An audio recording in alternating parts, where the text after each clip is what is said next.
Buenos días.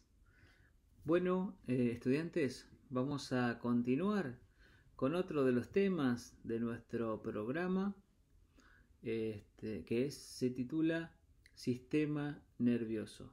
Ya algo hemos visto en relación a los tipos de tejidos. Recuerden que vimos un tipo de tejido que es el tejido nervioso. Bueno, parte de este sistema está compuesto fundamentalmente por ese tejido que es el tejido nervioso. Así que vamos a continuar. El sistema nervioso es uno de los sistemas más importantes del organismo. Tiene múltiples funciones que se basan en recibir y procesar la información proveniente desde el entorno y desde el interior del cuerpo. También regula el funcionamiento de los demás órganos y sistemas mediante el sistema endocrino, regulando la liberación de factores estimulantes de la secreción de distintas hormonas. ¿Cuáles son los órganos y divisiones del sistema nervioso? El sistema nervioso está compuesto por el encéfalo y la médula espinal, los nervios que están distribuidos por todo el cuerpo, órganos de los sentidos especiales como los ojos y el oído, y órganos sensoriales microscópicos existentes en la piel. Se dividen en sistema nervioso central, compuesto por el encéfalo y la médula espinal, y el sistema nervioso periférico, que a su vez se divide en sistema nervioso vegetativo o autónomo y sistema nervioso somático o voluntario. Aquí podemos observar el sistema nervioso autónomo, dividido en sistema parasimpático y sistema simpático. Aquí podemos observar al sistema nervioso somático. Este sistema es de tipo voluntario, inerva exclusivamente al músculo esquelético. Las neuronas se componen de tres partes: cuerpo celular, dendritas y axón. Dentro del cuerpo celular podemos observar el núcleo. Como toda célula tiene su propio núcleo, su nucleolo, las dendritas, que son las que se conectan con las demás neuronas. ¿Qué tipo de neuronas encontramos? Según la dirección en la que transmiten los impulsos podemos encontrar neuronas sensitivas o aferentes, donde el impulso eléctrico llega desde todas las partes del cuerpo hacia la médula espinal y el encéfalo. Las neuronas motoras o eferentes, que van desde el encéfalo y la médula espinal hacia la periferia, y las interneuronas centrales o conectoras desde las neuronas sensitivas hacia las motoras. En esta acción puede observarse cómo a través de una fuente de calor se produce un impulso que llega en dirección desde las neuronas aferentes hacia la médula espinal, donde se encuentran con el cuerpo interneuronas, se conectan las neuronas eferentes y luego produce una reacción muscular que es retirar la mano. El sistema nervioso está compuesto por dos tipos de células nerviosas. Las neuronas conducen los impulsos. Las neuronas son también llamadas unidad funcional del sistema nervioso, y las glías, que proporcionan soporte a las neuronas. Aquí podemos observar las glías, esto que se encuentra en azul, son las que sostienen a las neuronas. Estas glías tienen la función de sostener, proteger y alimentar a las neuronas. También participan en la transmisión del impulso eléctrico. El impulso eléctrico viaja a través de los nervios, que es un grupo de fibras de axones que forman un fascículo similar a un cable. Está rodeado de mielina blanca. Los fascículos son grupos de axones envueltos, rodeados por un perineuro, el endoneuro, que es una envoltura fina de tejido conjuntivo fibroso que rodea el axón, y el epineuro, que es una vaina fibrosa fuerte que cubre todo el nervio completo. Aquí pueden observar en esta imagen todos los aspectos del nervio. El impulso nervioso es una onda autopropagada de alteraciones eléctricas que viaja a lo largo de la superficie plasmática de una neurona. Es como una diminuta chispa que camina por un cable. Son iniciados por un estímulo, que puede ser la presión, la temperatura, cambios químicos. La sinapsis es el lugar donde los impulsos son transmitidos desde una neurona presináptica hasta otra neurona llamada postsináptica. Está constituido por 3 estructuras: el botón terminal, que contiene los fascículos con líquidos neurotransmisores que ingresan a través de la hendidura sináptica y se unen a la molécula neurotransmisora, iniciando un impulso en la membrana plasmática de la neurona postsináptica. El sistema nervioso central está compuesto entonces por el encéfalo, la médula espinal. El encéfalo está compuesto por el tronco encefálico, donde contiene al bulbo raquídeo, al puente y al mesencéfalo. El cerebelo, el diencéfalo, que contiene al hipotálamo y al tálamo, y el cerebro. El tronco encefálico contiene al bulbo raquídeo. Es el órgano más importante del tronco encefálico. Contiene los centros vitales de regulación de la respiración cardíaca y vasomotor, como es la presión arterial. Además de la tos, el estornudo, la masticación, los vómitos. Una lesión en el bulbo raquídeo produce muerte instantánea por paro cardiorrespiratorio irreversible. El cerebelo tiene la función de producir movimientos coordinados y uniformes, mantener el equilibrio y conservar las posturas normales. Un paciente con un tumor en el cerebelo pierde el equilibrio, como si estuviera ebrio, no coordina sus músculos. El diencéfalo es una pequeña parte del encéfalo, situado entre el mesencéfalo por debajo y el cerebro por arriba.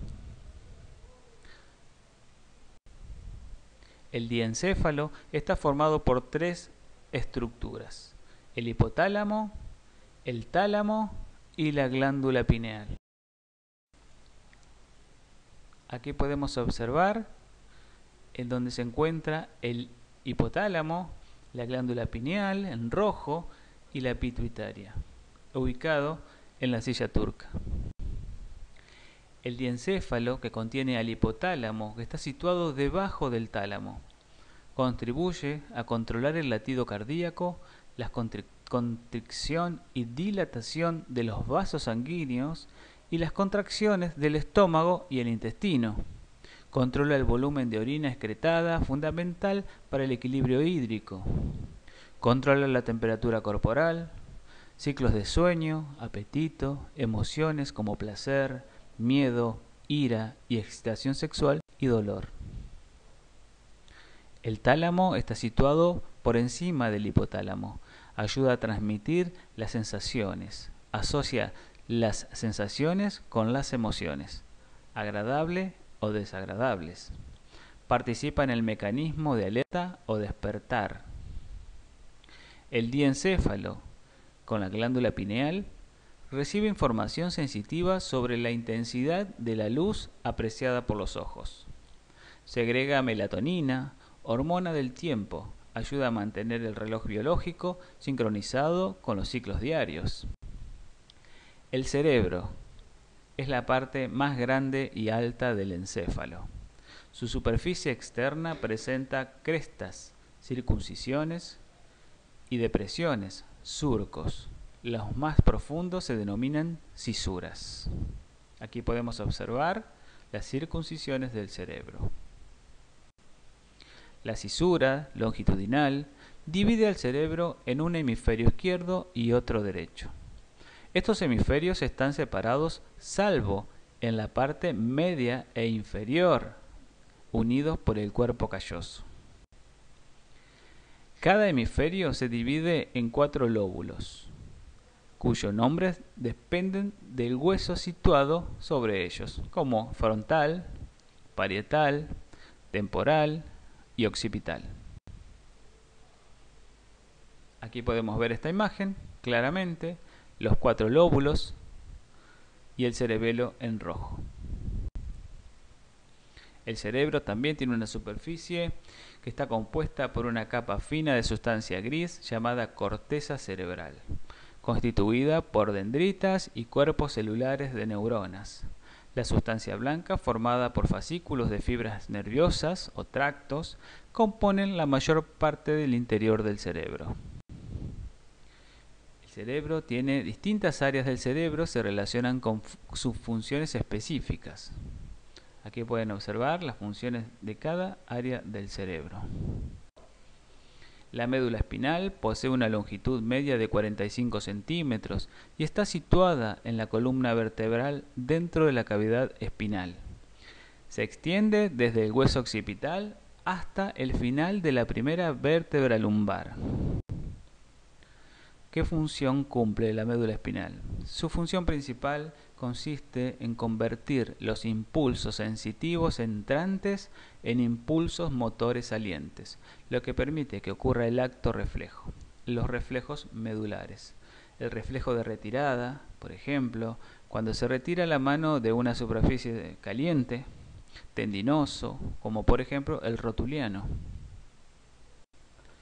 Cubiertas y espacios con líquidos del encéfalo y la médula espinal. El tejido nervioso no es muy fuerte.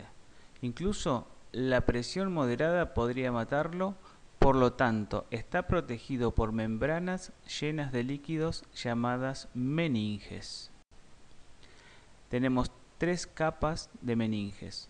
La dura madre, que es la capa exterior gruesa que tapiza el encéfalo y el canal vertebral. La pía madre, que es la membrana más interna que recubre directamente la médula espinal, y la aracnoides, con forma de telaraña y líquido en todos sus espacios. Es el espacio subaracnoideo. El espacio subaracnoideo está situado entre la pía madre y la aracnoides. Tanto el encéfalo como la médula espinal se llenan de un líquido llamado líquido cefalorraquídeo. Aquí podemos ver los distintos espacios donde se pueden formar justamente los hematomas. ¿Dónde se produce el líquido cefalorraquídeo? El líquido cefalorraquídeo se produce dentro de unas cavidades cerebrales llamadas ventrículos. Pueden imaginarse como grandes cisternas llenas con líquidos y tenemos 4 de ellas, 2 ventrículos laterales, tercer ventrículo y cuarto ventrículo. Todos los ventrículos se interconectan por pequeñas tuberías.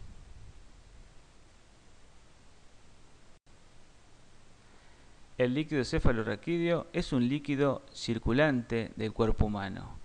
Se forma por filtración de la sangre desde una red de capilares cerebrales llamada plexo coroideo hacia los ventrículos. Fluye desde los ventrículos laterales hacia el tercer ventrículo y baja por el acueducto cerebral hasta el cuarto ventrículo. Vuelve a la sangre por las venas cerebrales. Aquí en la imagen podemos observar el plexo coroideo, donde se produce el líquido cefalorraquídeo. Si un tumor comprime el acueducto cerebral, el líquido sigue formándose y no puede ser drenado. Se acumula en los ventrículos o en las meninges, produciendo la hidrocefalia o agua en el encéfalo. ¿Qué es la expunción lumbar? Es la extracción de un volumen pequeño de líquido cefalorraquídeo del espacio subaracnoideo en la región lumbar de la médula espinal. Se realiza por encima o por debajo de la cuarta vértebra lumbar, ya que la médula espinal termina 2 centímetros o más por encima de ese nivel. El líquido cefalorraquídeo es ligeramente amarillento y claro. Si presenta sangre, indica hemorragia en el espacio subaracnoideo. Se puede utilizar esta técnica como drenaje del líquido cefalorraquídeo para diagnóstico y anestesia. Aquí tenemos una imagen de la extracción del líquido cefalorraquídeo.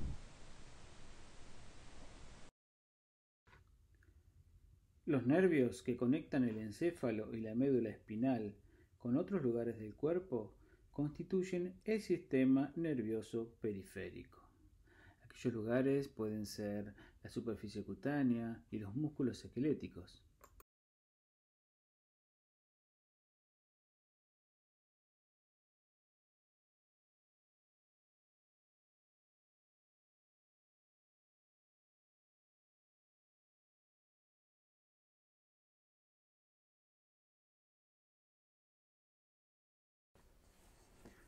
Entonces, como dijimos, existen 12 pares de nervios craneales. El número 1 es el olfatorio, que viaja el impulso nervioso desde la nariz al encéfalo, permitiendo el olfato. El número 2 es el óptico, donde viaja el impulso desde el ojo hacia el encéfalo, permitiendo la visión. El número 3, el motor ocular común, desde el encéfalo a los músculos oculares, permitiendo los movimientos oculares. El número 4, el patético, desde el encéfalo a músculos oculares externos. El 5, el trigémino, desde la piel y mucosas de la cabeza y dientes al encéfalo. Permite la sensibilidad de la cara, del cuero cabelludo y los dientes, y desde el encéfalo a los músculos masticatorios, permitiendo también la masticación. El número 6, el motor ocular externo, desde el encéfalo hasta los músculos oculares externos, permitiendo también los movimientos oculares. El par craneal número 7 es el facial, desde los botones gustativos de la lengua hasta el encéfalo, permite el sentido del gusto, y desde el encéfalo hasta los músculos faciales, permitiendo así la expresión facial.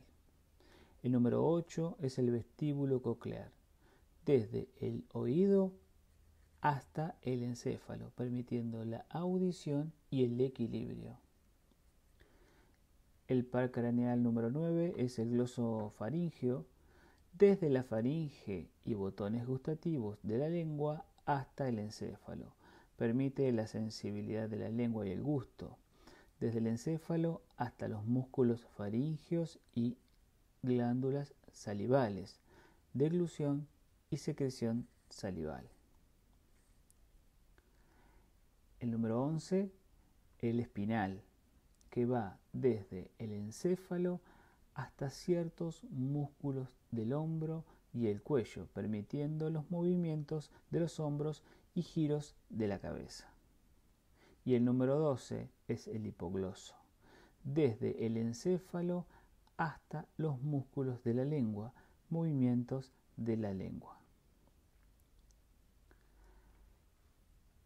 Existen también los nervios espinales. Son 31 par de nervios conectados a la médula espinal, que están distribuidos de la siguiente forma: 8 pares de nervios cervicales, 12 pares de nervios torácicos, 5 pares lumbares, 5 pares sacro y 1 en el segmento coxígeo. Se los denomina con una letra y un número. Por ejemplo, C1 indica el par de nervios espinal conectado al primer segmento de la parte cervical de la médula, y así sucesivamente. ¿Cuál es la función de los nervios espinales? Conducen impulsos entre la médula espinal y las partes del cuerpo no inervadas por pares craneales. Poseen fibras sensitivas y motoras, por lo cual conducen las sensaciones y los movimientos. La lesión que impida la conducción por un nervio espinal provocará pérdidas de sensibilidad y de movimientos en la zona inervada por el mismo. El sistema nervioso autónomo se compone de ciertas neuronas motoras que conducen impulsos desde la médula espinal o el tronco encefálico hasta las siguientes clases de tejidos: tejido muscular cardíaco, el tejido muscular liso, tejido epitelial glandular. Este sistema nervioso autónomo se divide en simpático y parasimpático. El sistema nervioso simpático funciona como sistema de emergencia o de alarma, tomando el control de muchos órganos internos cuando la persona, por ejemplo, realiza ejercicios extenuantes o experimenta emociones intensas como el miedo, el odio, la ansiedad. ¿Y qué es lo que hace este sistema nervioso simpático? Aumenta la frecuencia cardíaca, produce mayor contracción de los vasos sanguíneos, aumenta la presión arterial, produce mayor secreción de glándulas sudoríparas y suprarrenales, reduce las glándulas salivales y digestivas. O sea, nos prepara para la huida o la respuesta frente a la lucha.